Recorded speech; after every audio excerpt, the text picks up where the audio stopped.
This is the Boeing 737-297. This is exactly how it looked when it landed at Kahului Airport on April 28, 1988. The 95 souls on board experienced one of the most horrifying flights of their life when the roof of the airplane ruptured at 24,000 feet in the air, leaving nothing between them but the blue sky above. This is their story, the story of the Aloha Airlines Flight 243, one of the most significant events in the history of aviation, which changed the rules of aging airplanes forever. Before we proceed, please make sure you've subscribed to our channel to never miss out on informative videos. And with that said, let's jump in and talk about the plane that lost its roof at 24,000 feet. It was a beautiful day for flying. It is April 28, 1988, a typical sunny Hawaiian day at the Hilo International Airport. The ground maintenance crew inspects the Boeing 737-297, FAA registration N737-11, set to depart that afternoon on a short 35-minute flight to Honolulu Island. The airplane, affectionately nicknamed Queen Liliuokalani, is the 152nd Boeing 737 airframe ever built, and it belongs to Aloha Airlines, a regional air transport company connecting the beautiful Hawaiian Islands. Established back in 1946, Aloha Airlines had quickly become the lifeline connecting the beautiful islands in the North Pacific Ocean. For over 6 decades, it ferried passengers across the Hawaiian archipelago, becoming part of the island life until it ceased operations in 2008. The Hilo to Honolulu route was especially popular, often filled with regular travelers who knew the crew by name and greeted them like old friends. As the ground maintenance crew completes the routine pre-departure inspection, nothing seems amiss. Captain Robert Schornsteimer and First Officer Madeline Mimi Tompkins conduct their pre-flight checks inside the cockpit, verifying that the aircraft's instruments and controls are functioning correctly. The Queen Liliuokalani had already flown 3 round-trip flights that day, hopping between Honolulu, Hilo, Maui, and Kauai without a hitch. Each journey had been smooth and uneventful. The weather team confirms clear skies and calm winds, ideal for a pleasant flight. But little did they know, this flight would soon become anything but pleasant. The takeoff.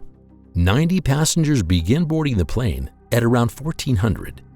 Welcoming them is a veteran flight attendant, Purser Clarabelle C.B. Lansing, together with Jane Soto Tomita and Michelle Honda, who have been working for Aloha for 14 years.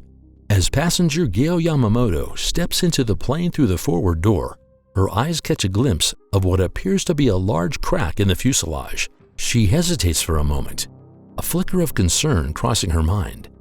But then, she reassures herself that the crew and maintenance personnel must have everything under control.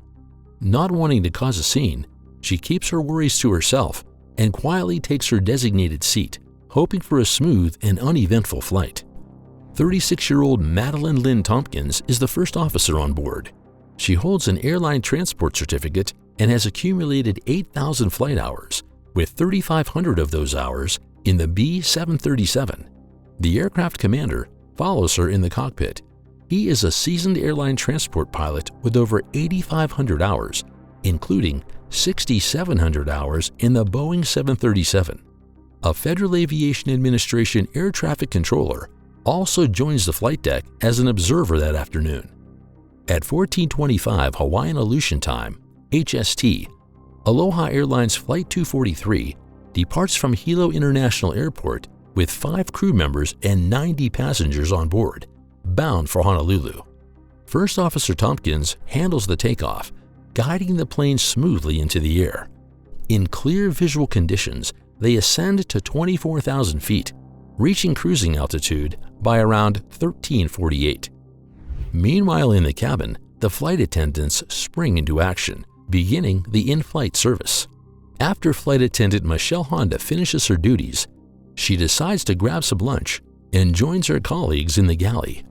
Lansing, the senior flight attendant, is still busy in the cabin responding to passengers' requests. Liking our video so far?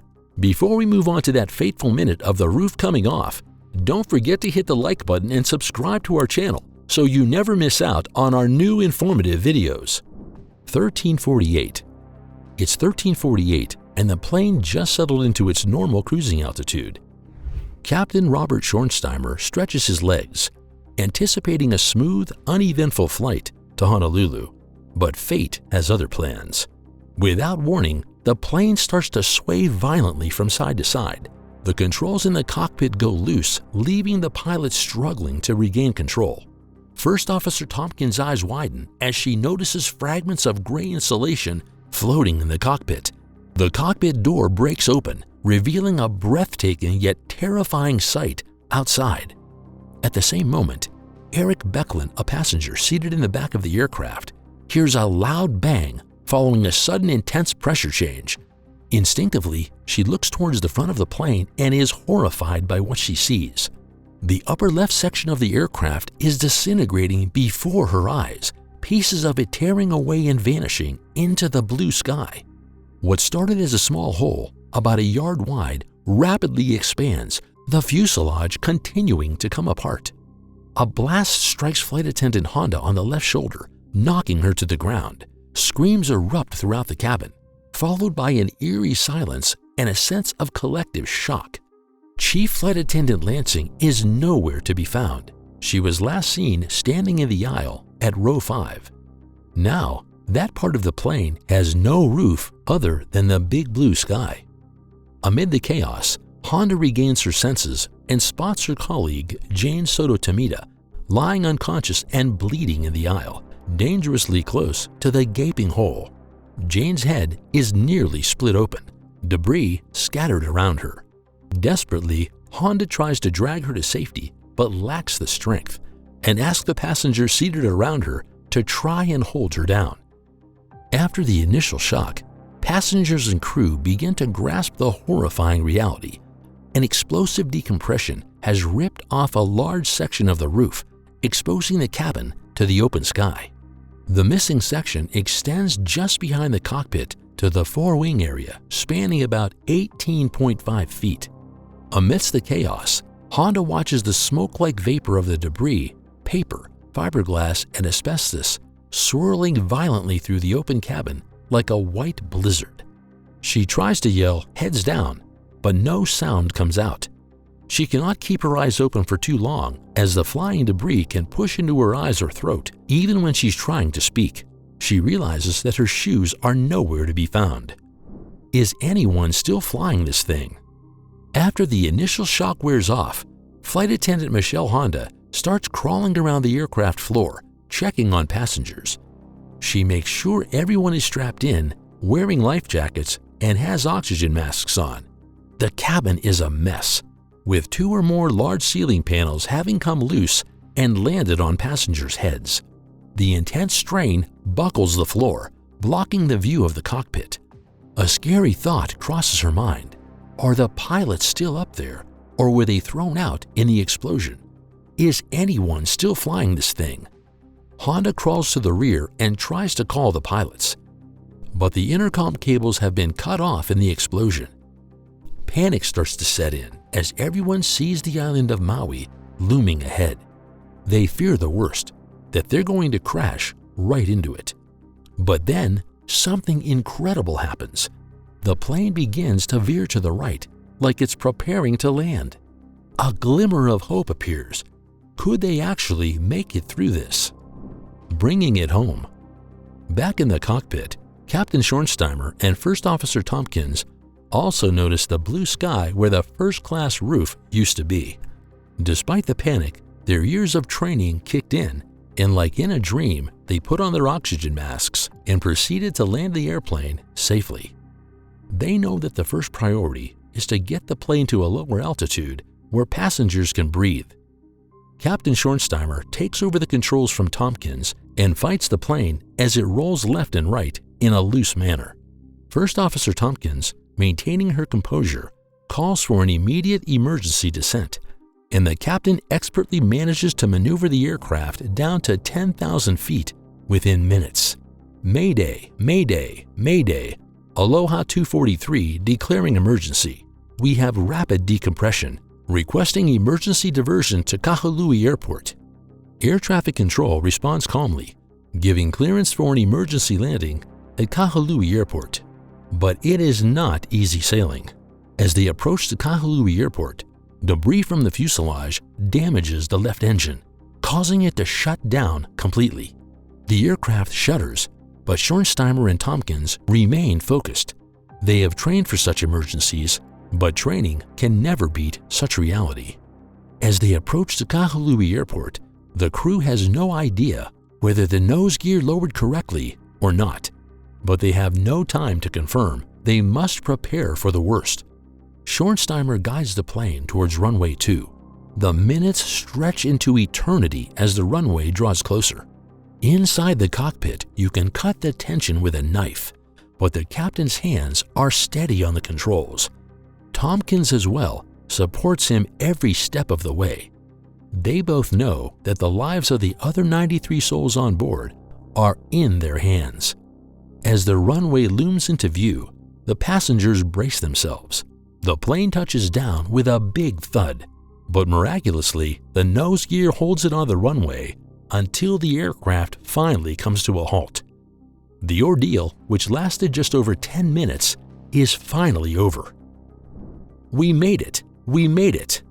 Just as the aircraft kisses the runway at 13:58 HST, flight attendant Honda starts yelling, "We made it! We made it!" Emergency personnel on the ground cannot believe their eyes when they see the damaged plane landed safely on the ground. There was part of it missing. The whole top of the fuselage was gone. "I didn't possibly think that this plane could land," said Larry Miller, Aloha Airlines assistant station manager at that time. Amy Jones Brown, an off-duty crew member, fights her way free from her seat and joins flight attendant Michelle Honda, who is already in the midst of evacuating the injured. 65 people are injured, 8 of them with serious injuries. The ground response teams are overwhelmed by the scale of the emergency. Maui is a tiny island that has only 2 ambulances available, but air traffic control reaches out to Akami Tours, a local company, and they send their passenger vans driven by office personnel and mechanics to the site. 2 of the drivers, former paramedics, quickly set up a triage on the runway, bringing some order to the chaos. Injuries vary widely among the passengers. Those in first-class seats 2A and 2C are more serious, having lacerations or electrical shock burns from the exposed wiring in the cabin. The passengers in window seats 4A and 4F are also mildly serious with concussions or deep cuts. Those in the center and aisle seats of row 4, along with rows 5, 6, and 7, also suffered from concussions and multiple lacerations. An elderly woman positioned in seat 5A, unfortunately, had a fractured skull, while the passengers in 6A had a broken arm. Rows 8 to 21 fare slightly better, with most sustaining minor injuries such as abrasions, cuts, and barotrauma from the sudden pressure change. Remarkably, 25 people escaped without any physical injuries whatsoever. Maui's emergency responders adapt quickly. "We were shuttling more than one person in the ambulance at a time," recalls Mr. Miller, a responder to the Maui News. "We did what we had to do to get the people to the hospital. Everyone on board survived, apart from one person." First Flight Assistant Clarabelle Lansing. "Nobody saw her leave," said her flight attendant colleague, Honda. Later on, in the following days, a couple who were seated in the first-class section of the airplane said that Lansing was actually serving them a drink when the roof of the plane blew off and she was immediately thrown out into the blue sky. For 3 days, search teams scoured the waters and rugged terrain surrounding Maui, hoping to find any trace of her, but the effort proved fruitless. The aftermath. The incidents of the Flight 243 revealed previously overlooked concerns regarding the longevity and airworthiness of an aging aircraft. With 35,496 flight hours and a staggering 89,680 flight cycles under its belt, more than twice the cycles it was designed for, The 19-year-old Boeing 737 was actually a ticking time bomb. It's not as much about the 35,496 flight hours as it's the flight cycles. You see, the Boeing 737 in question was flying on very short distances and hadn't accumulated too many hours. But each flight cycle, consisting of a takeoff and landing, subjects the aircraft to significant stress. The repeated pressurization and depressurization of the cabin, combined with the physical stress of takeoffs and landings, gradually weakened the aircraft's structural components. We had never seen airplanes flying for so many years or enduring so many flight cycles under these specific conditions, recalls Jeff Marcus, Chief of Safety Recommendations for the National Transportation Safety Board, NTSB. Unfortunately, many lessons in aviation are learned through tragedy. The incident with Aloha Airlines provided far-reaching insights. On its final flight, the Boeing 737 suffered a catastrophic event known as an explosive decompression, triggered by structural failure and fatigue cracking. These issues were worsened by the tropical climate and the aircraft's intense usage. But what exactly is explosive decompression? Normally, as a plane ascends, the outside air pressure drops, so systems maintain cabin pressure at comfortable levels for us humans inside. When the plane's metal skin fails, the pressurized air inside rapidly escapes, resulting in a violent and sudden decompression. During Flight 243's explosive decompression, a significant portion of the airplane's outer skin blew off, seriously compromising the aircraft's structural integrity. Another even more terrifying theory was suggested by pressure vessel engineer Matt Austin.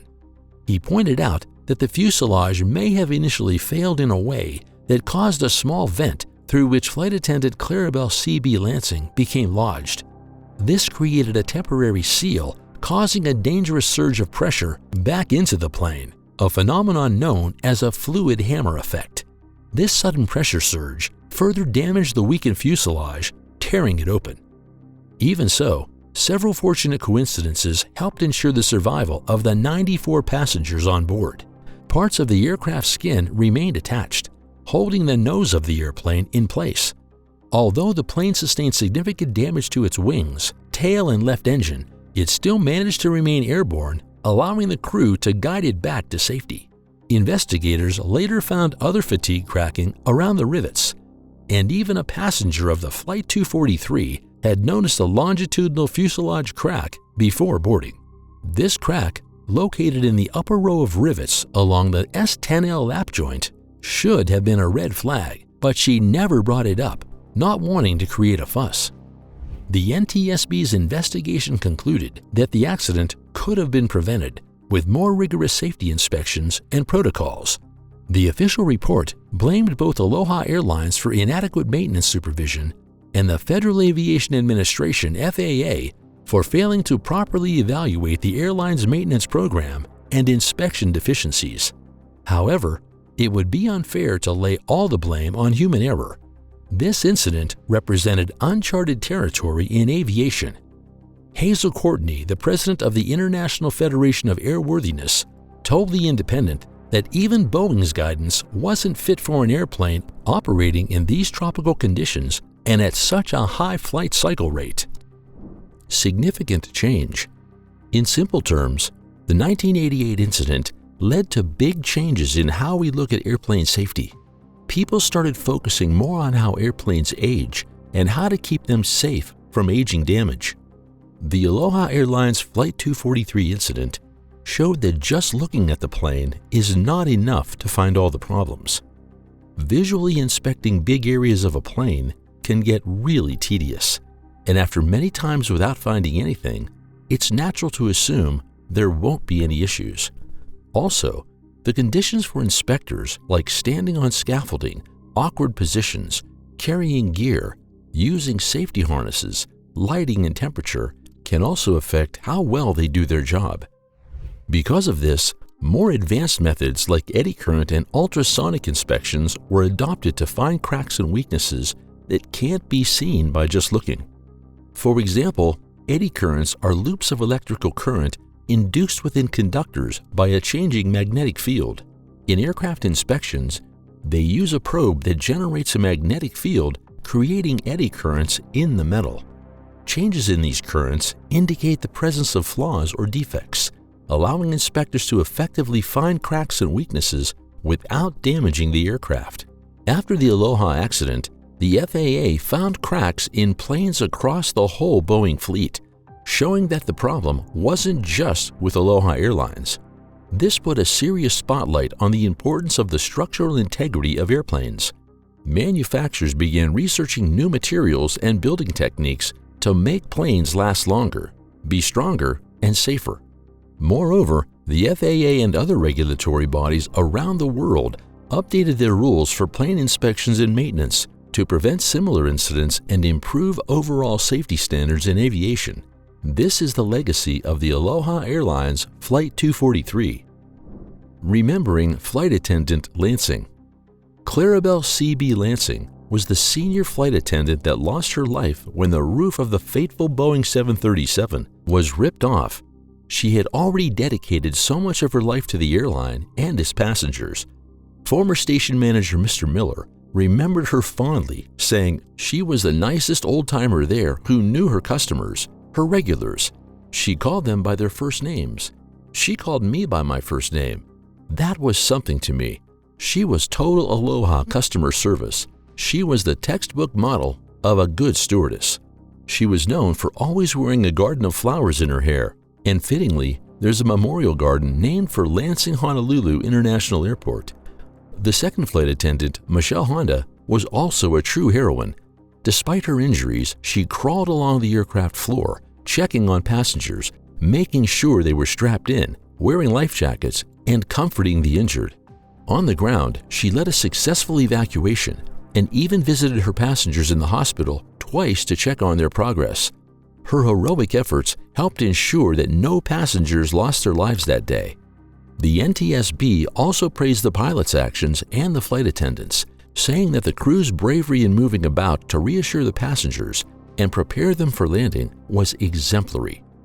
Enjoyed this video? Hit the like button and subscribe to our channel for more informative videos like this one. Thanks for watching.